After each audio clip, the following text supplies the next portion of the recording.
आज की सत्य कहानी इच्छा पूर्ण करने वाले संत होनी बाबा की है।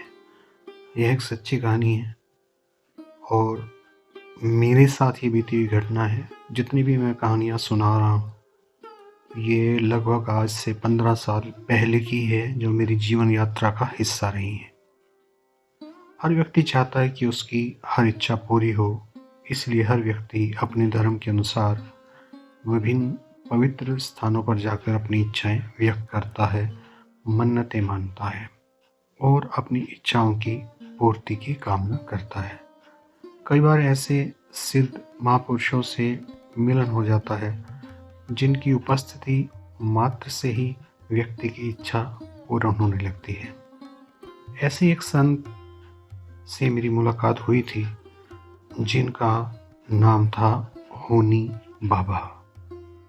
महान संतों के नाम वैसे तो परंपरा के अनुसार होते हैं, लेकिन जनमानस भी उन्हें अपने तरीके से कई बार तर्कसंगत नाम देता है।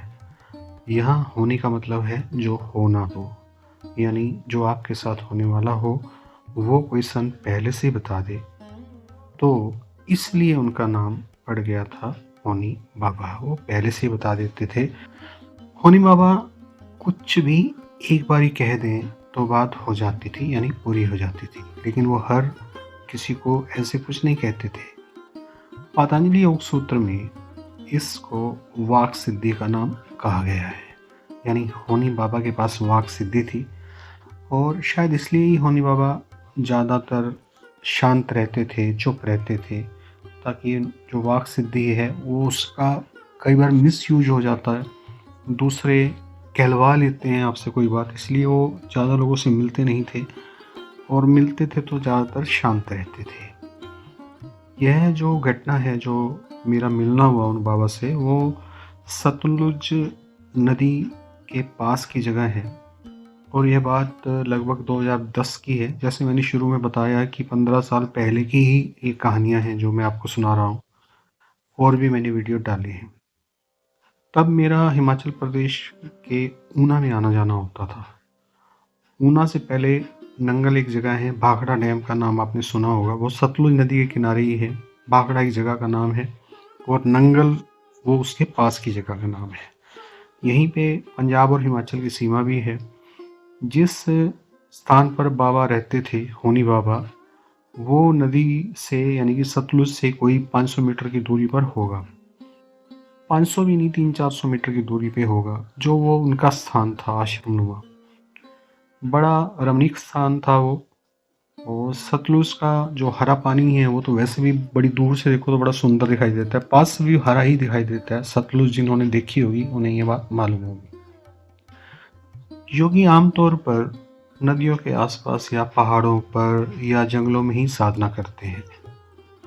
जिस जगह का नाम मैं बता रहा हूँ वो एक छोटा सा घर था, जो शायद किसी भक्त ने बाबा को रहने के लिए दिया हुआ था।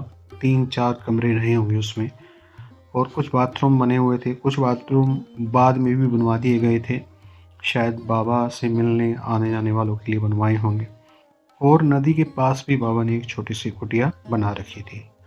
उस दिन भी मैं ऊना में रुका हुआ था और सुबह 5 बजे ही मैं नंगल में भाखड़ा डैम देखने के लिए निकल गया था। मुझे होनी बाबा के बारे में उस एरिया में बहुत बार सुनने को मिला था। आज मैंने सोचा था कि कैसे न कैसे होनी बाबा के दर्शन करने ही हैं। हालांकि वो बहुत कम मिलते थे, लेकिन फिर भी एक चांस लेना था। इस तरह की यात्रा करने का भी एक अलग आनंद होता है, रोमांच होता है, और जो मुझे हो रहा था। भाखड़ा डैम की वापसी पर सतलुज के दूसरे किनारे की ओर जाके आश्रम को ढूंढना था। खैर ज़्यादा परेशानी नहीं हुई, क्योंकि जो ड्राइवर था मेरे पास आज, वो लोकल वहीं का रहने वाले था। वो वहाँ की भाषा और वहाँ की बोल चाल हर चीज़ समझता था, एरिया को भी समझता था। बहुत जल्द उसने मुझे आश्रम के पास पहुँचा दिया, इधर उधर से पूछ के। सुबह के लगभग 8 बजे थे जब हम उस घर नुमा आश्रम के सामने पहुँचे थे। कोई ख़ास भीड़ नहीं थी, क्योंकि मैंने जैसे बताया बाबा ज़्यादा मिलना जुलना पसंद नहीं करते थे और उनकी मर्जी के बिना तो मिलना संभव होता ही नहीं था।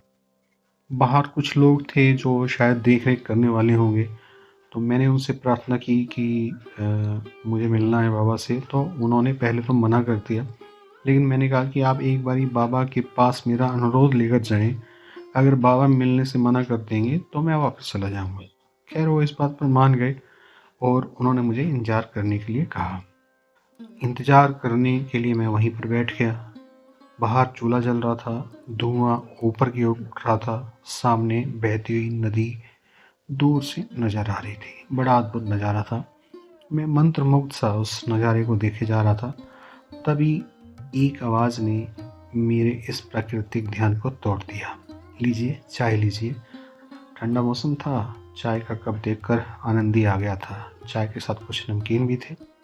बड़े आनंद से मैंने वो प्रसाद ग्रहण किया।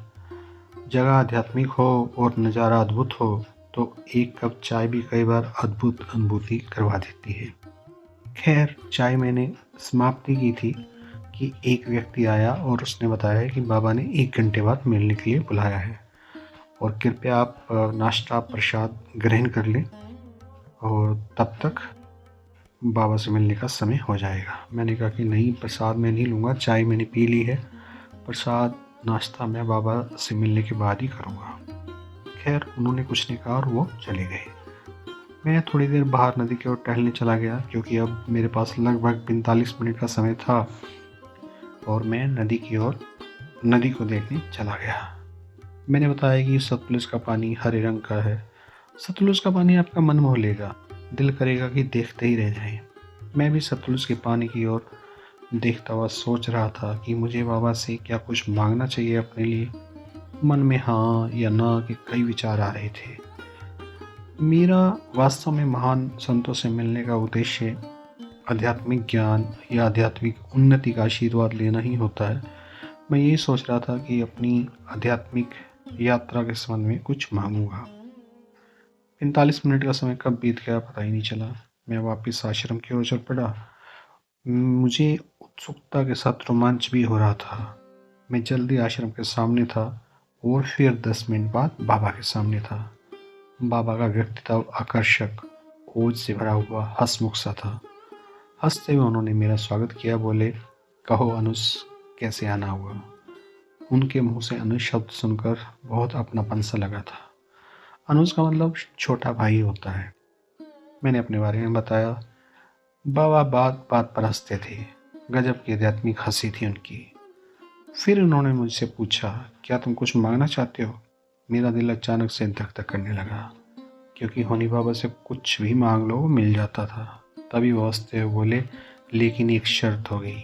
पहली इच्छा तुम्हारी और उससे अगली 2 इच्छाएं फिर मेरी होंगी। ऐसे कहकर वो फिर हंसने लगे। मुझे समझ नहीं आ रहा था कि क्या चल रहा है। मैंने भी अधिक दिमाग नहीं लगाया। बाबा से कहा, मुझे तो बस आध्यात्मिक उन्नति चाहिए। बाबा फिर से हंसने लगे। बोले कि मांग लो, कुछ मांगना हो तो।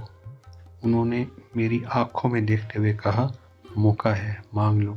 मैंने कहा कि नहीं, मुझे कुछ नहीं चाहिए, मुझे आध्यात्मिक उन्नति ही चाहिए। बाबा एकदम चुप हो गए और थोड़ी चुप्पी के बाद बोले, फिर ठीक है। फिर उन्होंने मुझे कहा कि ठीक है, अंदर आओ। और अंदर उन्होंने मुझे बिठाया। उन्होंने मुझे चेतन होने की विधि बताई, समझाया कि चेतना क्या है और चेतना को कैसे समझना है, और कोई अपने शरीर में कैसे चेतन है और कहाँ चेतन है। ये गुप्त विधि बताई। और उन्होंने यह भी बताया कि अगर तुम इस साधना को करते रहोगे तो तुम्हारे भौतिक जीवन में कभी भी किसी प्रकार की कोई समस्या नहीं आएगी। सब कुछ अपने आप ही मिलता रहेगा। जितना हो सके बस कम ही इच्छा करना। तुम्हें जो चाहिए वो प्रकृति अपने आप देगी। यह अनुकंपा लगभग 1 घंटे की थी। उसके बाद बाबा ने नाश्ता प्रसादी लेने को कहा।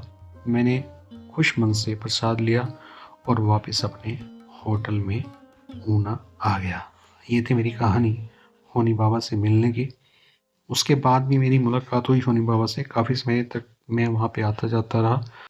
लेकिन ये बाबा लोग एक जगह अधिक सालों तक नहीं रहते। फिर ये अज्ञात स्थानों पर चले जाते हैं और ये कभी नहीं बताते कि ये कहाँ गए हैं। धन्यवाद। आपका दिन मंगलमय हो।